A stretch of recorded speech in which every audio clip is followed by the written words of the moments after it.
Chapter 10. The Archons' Temptation. The city's glow flickered like a dying ember as John moved through its labyrinthine streets. He could feel the Archons' presence, heavy and oppressive, pressing against everything around him. The souls, unaware of the chains that bound them, continued their endless pursuit of wealth, power, and satisfaction. But now John understood something deeper. The soul's greatest danger was not the trials of desire, ambition, or fear. The real threat lay in the temptations the Archons laid before those who had already begun to awaken. These temptations were not just illusions of the material world. They were deceptions woven into the very fabric of the spiritual path. The Archons offered souls a false gnosis, a counterfeit enlightenment that would leave them more deeply trapped even as they believed they had found freedom.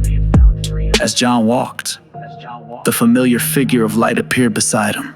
Its radiance cut through the darkened streets, bringing clarity to John's thoughts. The Archons are not only rulers of the material world. The figure began, its voice somber.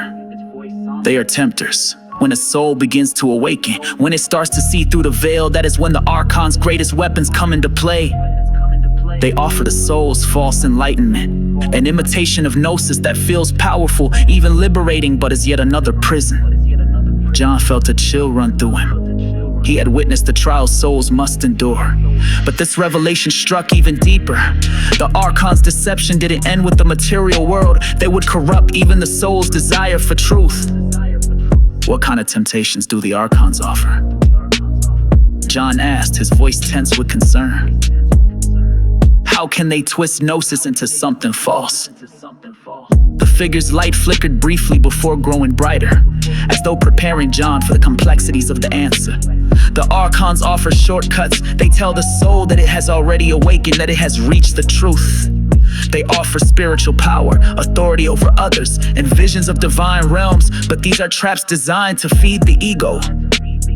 The soul believes it has found freedom, but it has only moved into a deeper layer of illusion. As the figure spoke, the world around John began to shift. He found himself standing before a grand temple, its towering pillars gleaming under the pale light of the sky. Souls gathered inside, their faces filled with reverence. At the center of the temple, a radiant figure stood on a high platform bathed in shimmering light. The souls knelt before the figure, believing they were in the presence of a divine guide. But John saw the truth. The figure on the platform was not a true teacher.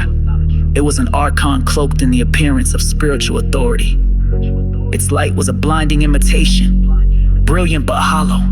The souls believed they had found the path to Gnosis, but they were being led into another prison. This is one of the Archon's greatest temptations.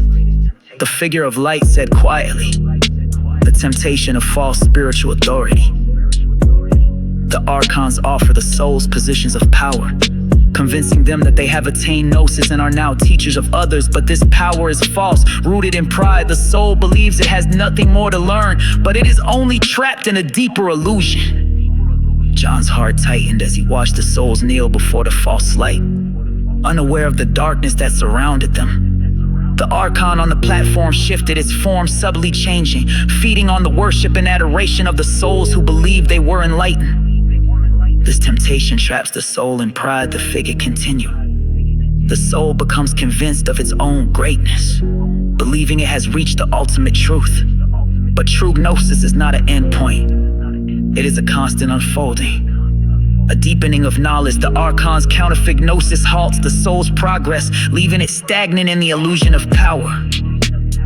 John clenched his fist as frustration swelled within him. These souls, who had fought so hard to break through the veil, were now being misled just as they began to taste freedom. They were deceived into thinking they had reached the summit, only to find themselves trapped on another plateau of ignorance. How can they see through this deception?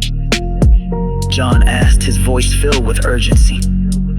How can the souls know when they're being led into false Gnosis? The figure's light brightened, casting a warm glow over the darkened streets. The soul must remain humble. True Gnosis is not something to be possessed or wielded. It is a journey, an ongoing revelation of the divine. The moment a soul believes it has reached the end of the path, it risks falling into the Archons' trap. The soul must always seek, always question, and never cease in its pursuit of the truth. Only through humility can it avoid the temptation of false enlightenment.